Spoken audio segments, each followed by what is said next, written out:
some way or form. I am the sugar addiction expert that you didn't know you needed. That's me in a nutshell. I will get into the show notes exactly where I'm on with social media, but I am on Facebook, TikTok, LinkedIn, Instagram. I'm a lot of places. She is everywhere, everyone. So please, once we have the information, once she gets it out, follow her because sugar is something that is so addictive, so crazy, and it is.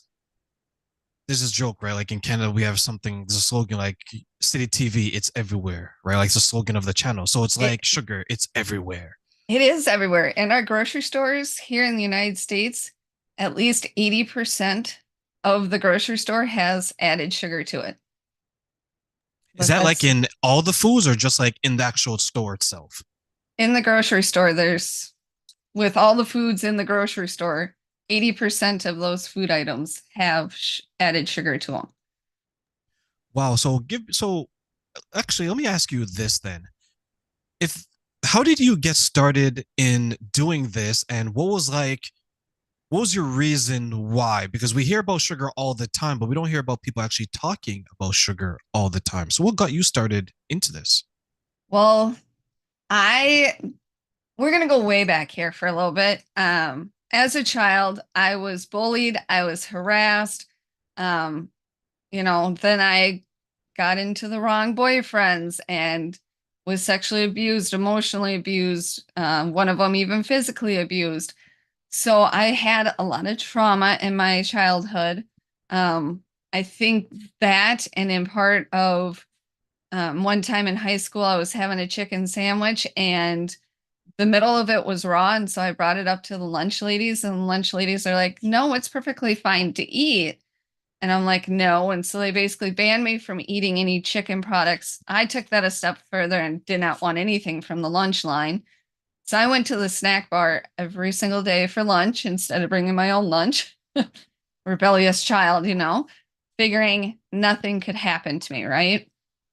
Well, I had met my husband when I was 18, married when I was 20, and by the time I was in my mid 20s, I was the queen to the three king size candy bars, plus all the sweet treats, all the sweet drinks. I was worshiping sugar more than I was worshiping Jesus. It was a bad spot. I was 240 pounds at least. I couldn't do a flight of stairs. I couldn't pretty much do anything a mid 20-year-old could do. And that included having children. The conventional medicine in 2010 basically looked at me and said, you have restless leg syndrome. There is nothing, here's a pill. Have a nice day. Now, mind you, they never looked into the lifestyle. They never looked into what I was eating, how I was sleeping, any of the basic factors that you would think in general you would think about when you're thinking of your health. And so in 2011, I started seeing a naturopathic doctor. And after his testing, he looked at me and he's like, Samantha, I'm going to give it to you straight. If you do not change the way that you are eating, the way that you're living your life, at best, by the time you're 30, you will be a vegetable in a nursing home. At worst, you'll be 6 feet under. What? Excuse me? That got me like on the edge of the chair going, did you just say that sugar is basically killing me? And pretty much was. My organs at that point were starting to shut down. And so I started his supplements and his meal plan for me. Within the first year, I eradicated 80 pounds. I had a miscarriage, which was the sad part. But then I had a viable pregnancy. And then the following year later, I had another viable pregnancy. They're 362 days apart from each other. Not our plan, but his plan. Um, so having the two littles in this time frame, I was also by the conventional medicine was diagnosed with chronic Lyme disease, which they put me on heavy antibiotics, and that ruined the gut. So it was kind of sending me back into the spiral of my sugar addiction. And God was like, Samantha, this ain't happening. And the end of January 2016, my oldest and I were involved in a motor vehicle accident. The wonderful conventional medicine. They we were taken to the ER via ambulance, never neck brace, never backboarded. And the conventional medicine doctor, he looked us over, never did any imaging, no concussion protocol. And they basically said, you got some bumps, bruises, maybe some sprains. Have a nice day. Within the first month, they got diagnosis of two partial torn tendons in my right rotator cuff area, and they got stuck there. It was 8 hellish months of vertigo, dizziness, migraines, and my kids were um, under the age of 3, so two under the age of 3, prime screaming, being big, loud, spinning around years, and I couldn't take it. I mean, I was doing everything that I could, but those were some very dark days. I saw a neurologist, and this was almost 8 months after the accident. He looked at me and he said, you're smiling. There is absolutely nothing wrong with you. It's just in your head. Have a nice day. So I sought a second opinion. And the second neurologist, she looked at me and she's like, well, it is in your head. You have a concussion, had it for 8 months. So now it's post-concussion syndrome. And the list of like 5 pages long is what it seemed like. So I did her treatment plan and it wasn't getting any better. So they diagnosed me with chronic post-concussion syndrome with a very slim chance of ever healing the concussion. So I basically have concussion symptoms the rest of my life. Then the end of March, early April came the diagnosis of celiac and multiple food intolerances that later turned to food allergies.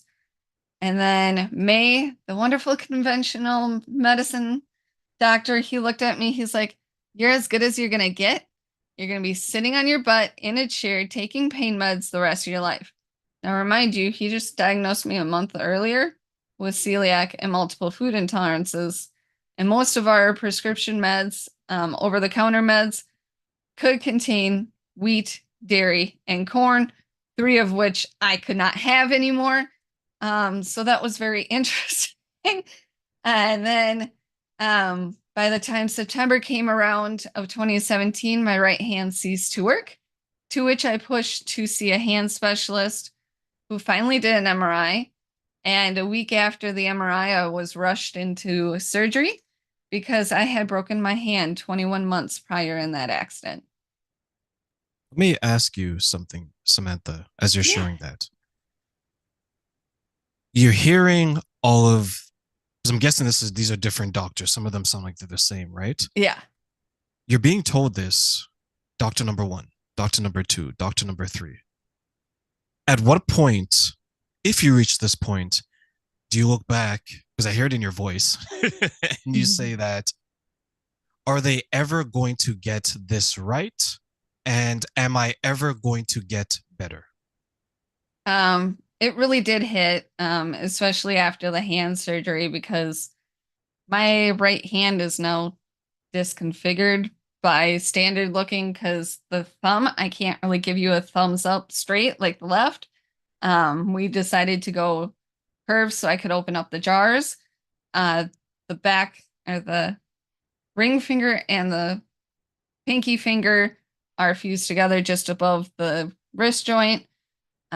But I try and look for the blessings in all the trauma. My main scar on the back of my right hand is in the letter of a J. My youngest has told me, Mommy, you're marked by Jesus.